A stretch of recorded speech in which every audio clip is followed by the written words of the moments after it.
Thank you, Mr. Speaker. Obviously, I just want to thank the gentleman from Louisiana also for his service in law enforcement. And I know that he is trying to help in trying to move public safety forward. I know that's his intention, but I just want to clarify a few things. It's been mentioned that this committee somehow, or that this bill somehow has been heard by a committee. We have not held a hearing on these bills to clarify. Our hearing on DC is actually tomorrow. There's been no coordination with the mayor or the city council. They oppose this bill.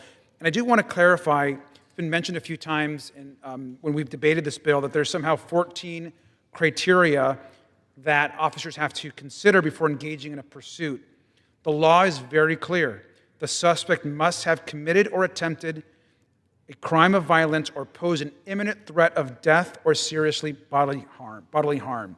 The pursuit is necessary to protect another person from serious bodily injury or not likely to cause injury to others, and all other options have been exhausted or do not reasonably lend themselves to the circumstances, is actually what the actual law says. So I just want to note that. I'm not sure what those 14 criteria are, and I want to yield, of course, 7 minutes to the gentlewoman from the District of Columbia, Representative Norton. Gentlewoman is recognized. I thank the gentleman for yielding. I strongly oppose this undemocratic and paternalistic bill, which amends D.C. law. The over 700,000 D.C. residents, the majority of whom are black and brown, are capable and worthy of governing themselves. I ask unanimous consent to enter into the record letters opposing this bill from D.C. Mayor Muriel Bowser, the entire D.C. Council, and D.C. Attorney General Brian Schwab. Without objection. D.C.'s local legislature, the council, has 13 members. If D.C. residents do not like how members vote, residents can vote them out of office or pass a ballot measure. That is called democracy. Congress has 535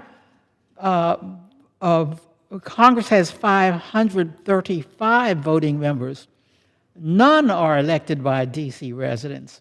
If D.C. residents do not like how members vote on local D.C. matters, residents cannot vote them out of office or pass a ballot measure.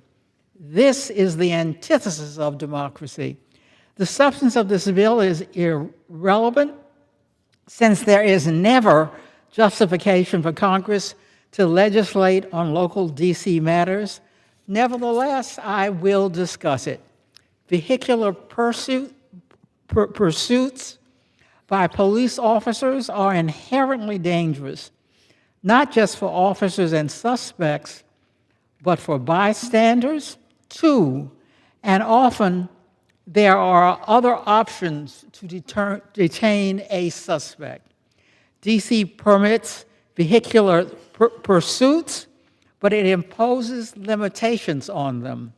According to the International Association of Chiefs of Police, vehicular pursuit policies must balance the risks, take all of the factors into consideration, and reach a decision that is best suited to their jurisdictions.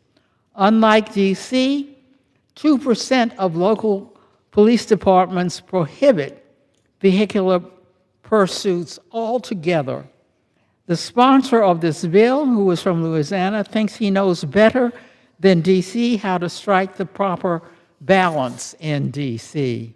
I will read for my Republican colleagues part of the signing statement your fellow Republican, President Richard Nixon, issued on the D.C. Home Rule Act. One of the major goals of this administration is to place responsibility for local functions under local control and to provide local governments with the authority and resources they need to serve their communities effectively. The measure I signed today represents a significant step in achieving this goal in the city of Washington.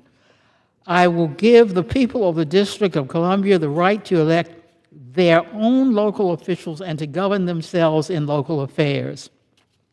As the nation approaches the 200th anniversary of its founding, it is particularly appropriate to assure those persons who live in our capital city rights and privileges which have long been enjoyed by most of their countrymen. D.C. residents have all the obligations of American citizenship, including paying federal taxes, serving on juries, and registering with the Selective Service. Yet Congress denies them full local government and voting representation in Congress. The only solution to this undemocratic treatment is to grant D.C. statehood.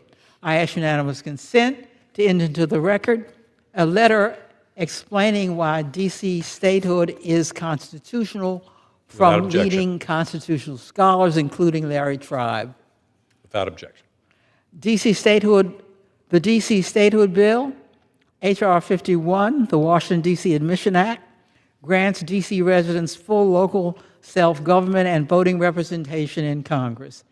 H.R. 51 reduces the size of the federal district from 68 square miles to 2 square miles, consisting of the White House, the Capitol, the Supreme Court, the National Mall, and remaining under the control of Congress.